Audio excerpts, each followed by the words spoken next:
الحمد لله وحده والصلاة والسلام على من لا نبي بعده أما بعد فأعوذ بالله من الشيطان الرجيم بسم الله الرحمن الرحيم قال الله عز وجل إنا أنزلنا التوراة فيها هدى ونور يحكم بها النبيون الذين أسلموا للذين هادوا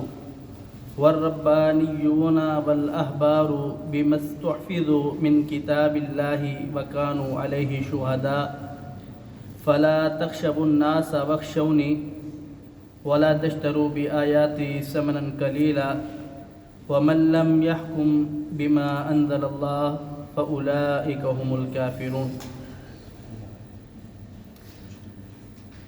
انا انزلنا یقیناً بے شک ہم نے اتاری التورات تورات کو فیہا ہدن و نور، اس میں ہدایت اور نور یعنی روشنی ہے۔ یحکم بہا النبیون، فیصلہ کرتے تھے اسی کے مطابق انبیاء کرام علیہ السلام، الذین ان لوگوں کے لیے اسلموا جو تابعدار ہوئے، للذین وہ لوگ ہادو جو یہودی بنے، والربانیون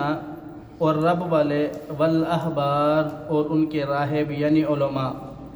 بما استحفظوا اس لیے کہ وہ اس کی حفاظت کرتے تھے، من کتاب اللہ اللہ کی کتاب کی، وکانوا علیہ شہداء اور وہ اس پر گواہ تھے۔ فلا تخشوا الناس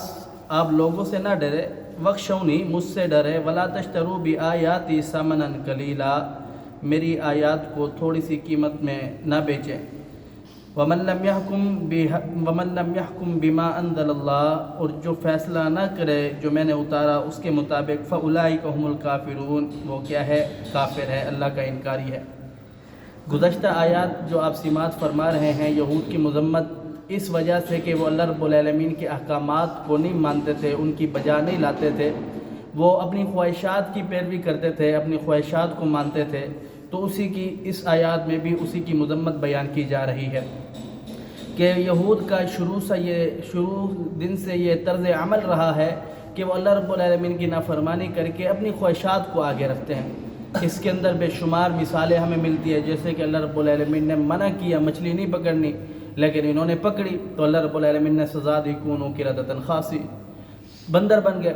پھر اللہ رب العالمین نے انہیں پہاڑ ان کے سروں پر رکھ دیا اور کہا کہ اب توبہ کرو، گناہوں سے معافی مانگو، اگر نہیں مانگتے تو یہ پہاڑ تمہارے اوپر گرا دیا جائے گا، طور پہاڑ۔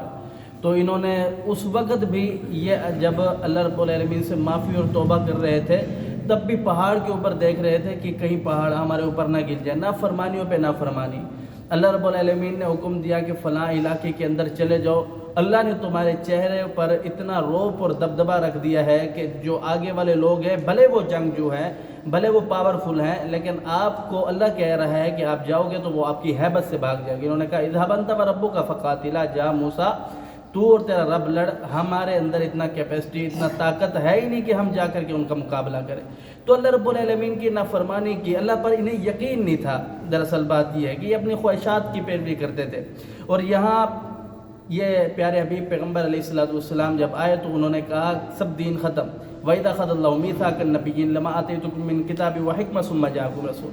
جب تک محمد کریم صلی اللہ علیہ وسلم نہیں آئے تھے اس وقت تک ہر جو نبی تھا اس کی اطاعت اور فرما برداری تھی، لیکن جب محمد کریم صلی اللہ علیہ وسلم آئے تو اللہ نے کہا کہ سارے نبی، سارے رسول، سارے پیغمبر اپنی نبوت رسالت کو چھوڑ کر کے میرے نبی محمد کریم صلی اللہ علیہ وسلم کی اتباع اور پیروی کریں گے۔ جب پیارے حبیب پیغمبر علیہ السلام آئے تو باقی سارے ادیان ختم ہو گئے، صرف ایک ہی دین رہا، وہ دین محمدی ہے جو اللہ نے آسمان سے نازل فرمایا۔ اب پیارے حبیب پیغمبر علیہ السلام نے جب انہیں دعوت دی کہ آپ اسلام لے آئے، مجھ پر ایمان لے آئے، اللہ کے کلام کو مانیں، اللہ کی بات کو مانیں، تو انہوں نے کیا کہا؟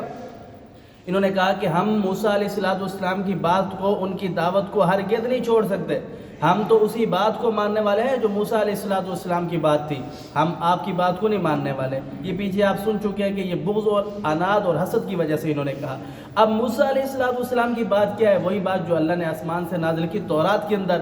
اب ان کے پاس ان کے ایک بندے نے زنا کیا تو وہ سزا پیارے بھی پیغمبر علیہ السلام کے پاس فیصلہ لے کر کے آئے کہ جناب آپ ہمارے درمیان یہ فیصلہ کر دیا، آپ اللہ کے نبی ہیں، رسول ہیں، پیغمبر ہیں، آپ اس وقت حاکم بھی ہیں، آپ ہمارے درمیان فیصلہ کیجئے۔ جب اللہ رب العالمین کا حکم تھا کہ تورات کے اندر بھی یہی تھا کہ جو قرآن کے اندر اللہ رب العالمین کا حکم تھا کہ زانی کی سزا یہ ہے، پیارے حبیب پیغمبر علیہ السلام نے پوچھا کہ سزا کیا ہے آپ کے دین کے اندر؟ انہوں نے کہا ہم نے اور ہمارے علماء نے یہ طریقہ منتخب کر رکھا ہے کہ جو زنا کرے اسے مکالا کر کے گلیوں میں گھمایا جائے تاکہ اسے آر محسوس ہو، جبکہ قرآن کے اندر اور تورات کے اندر اللہ کا وہی حکم ہے جو تورات کے اندر ہے،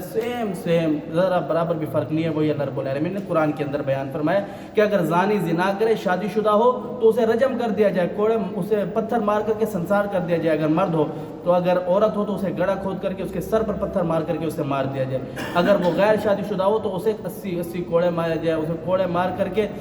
ان کے اوپر